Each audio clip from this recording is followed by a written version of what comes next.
I was born and raised in a family that were mainly alcoholics and drug addicts.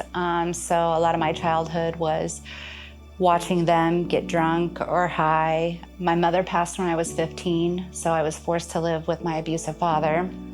And that just made me want to run away, and I did. And I got into a relationship with a man. When that relationship ended, I went to a bar and I didn't leave for 20 years.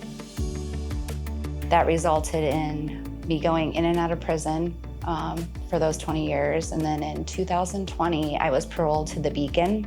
After graduating that program, I was asked if I wanted to become an RA, and of course I said yes. At first I was like, me? And so I became an RA there, and I just flourished. I wanted to learn even more. I learned about trauma-informed care and all the different multiple pathways to recovery, and eventually they were like, well, why not a case manager? We are a women's shelter, so we work with women and those who identify as female. We make sure that what we're doing is safe, but also that we're going to build lasting change with the women we serve. So in short, we're breaking cycles that lead to homelessness and to lead to housing crises with the women here in Des Moines. A home means life or death for most of our clients.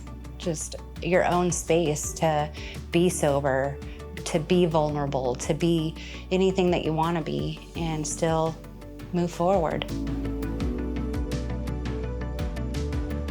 Housing and homelessness are kind of inextricably linked in terms of affordability and how quickly a family can really find themselves without a home, individual, family, either. There are a lot of organizations here in the region that are working on various aspects of homelessness or preventing homelessness or affordability.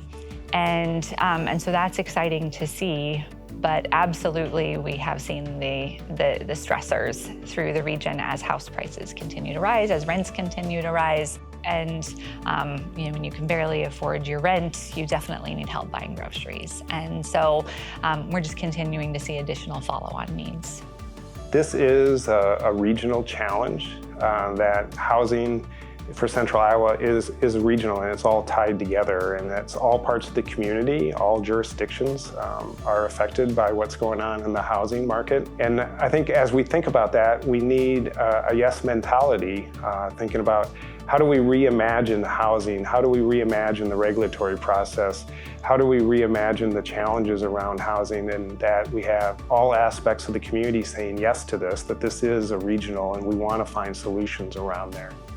I think the Community Foundation does a really good job of bringing people together, helping to connect those with resources, with the programs and the initiatives is a key piece. And then at the same time, bringing together providers and bringing together the community to have conversations around key issues like housing. And the Community Foundation's always done a fantastic job on that, and really lift them up and thank them for those efforts around that.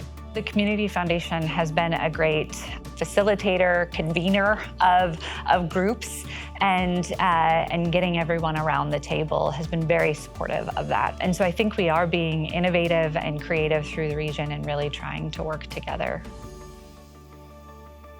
I just closed on my very first house, and I am still in awe over it. I started this goal back when I was a client at the Beacon, so the fact that I'm there, I just feel so proud of myself, and I haven't felt that in a very long time. I'm just ready to go.